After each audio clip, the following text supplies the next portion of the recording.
Harder. My title is Alcohol Ain't No Joke. This is my dad. Looks pretty like a funny guy. Seeing these two pictures, he has a beard. That's Marco over there. My dad's always been an alcoholic, I say. You know, he doesn't like to admit it, but he's always been, you know, ever since he lived in the Dominican Republic, it's just beer, beer, beer, beer, beer, beer, beer. And I grew up with that. You know, I've seen him come in days when we lived in New York. When I used to live in New York City, I used to see him come in days after a long shift. He used to be a taxi driver. And I see this man come in on Friday nights at his absolutely worst. Worst where it was just like, my mom couldn't even be around him. Me and my brother were just trying to avoid him at all costs. Seeing my dad at the complete worst. But I never I never took that and defined him as the man that he is, you know? Like I always thought, you know, that's my dad. You know, it happens. People do that. Everyone drinks here and there. So I never like really gave him, like I never like really like tried to judge him on that.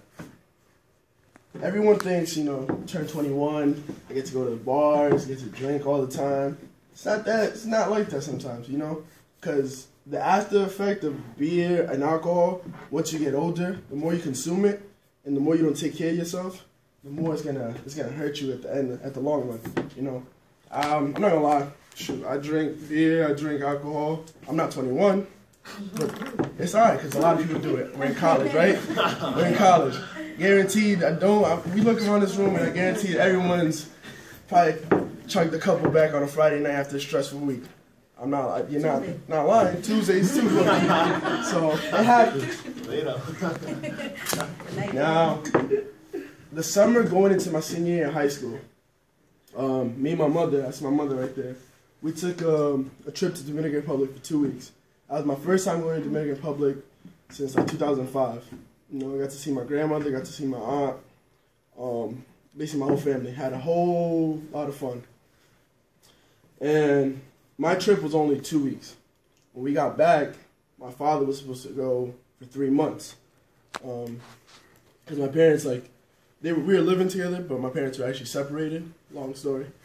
So me and my mom, you know, we had a great time in those 2 weeks. Sorry. So when we got back, my dad was leaving the following week. And his 3 months turned out to be 2 weeks.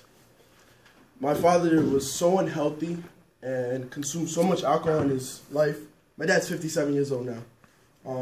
And at the time he was like 53 or something, 54. He's consumed so much alcohol in his life that it got to him. You know, didn't take care of his body. And he was just overweight.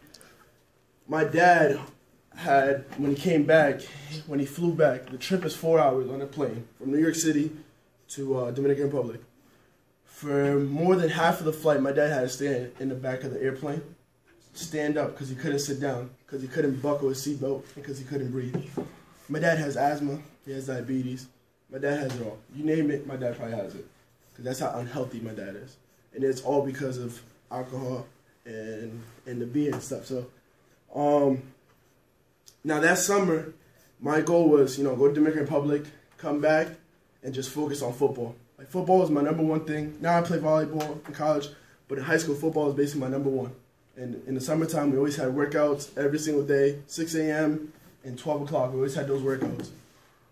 I was unfortunately unable to do that.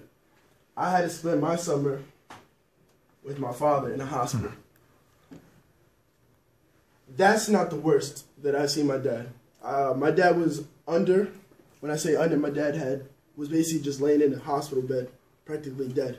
I walk into the hospital and I just see him with tubes down his throat, and just laying there. I talked to him. He not responding to me.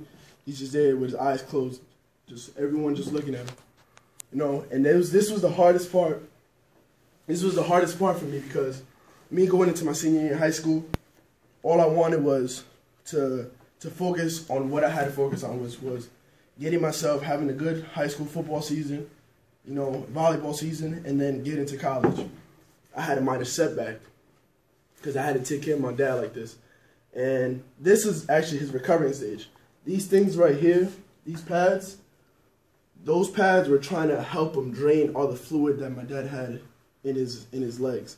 When I put my hand, the first time I saw my dad when he got back from the Dominican Republic, I put my hand on my dad's legs. I'm not even lying to you guys. My hand sunk into my dad's leg, sunk in, because there was so much, so much water and so much, he had so much damage in him.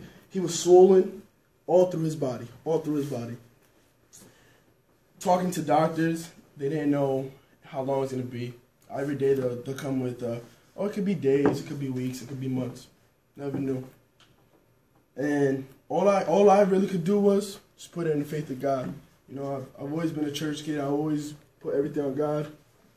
And you know, my dad was able to recover from this. And thank God a whole lot because of this. That's me and my brother in the hospital. My dad, that was after he went through all those procedures and everything. He looks a little bit better. He looked a little bit better. You know, he was able to overcome it. This is him current day. That was him on his birthday this past December. And I put this picture right here because I'm thankful for that moment right there. That's my high school graduation. I was able to have both of my parents there, the people that brought me into this world, and I was glad that I was able to have both of them there, even after that minor setback that I had. And I was able to push myself. I was able to push myself after all the stuff that I went through with my dad. You know, look where it got me. It got me here, Sage. Yeah, I know it's not, but I love this school. You know, I'm here because I want to better my education, and I'm here to play volleyball. And if it wasn't for that, I feel like I really would have lacked off. But this really pushed me to become the person I am today. So, thank you.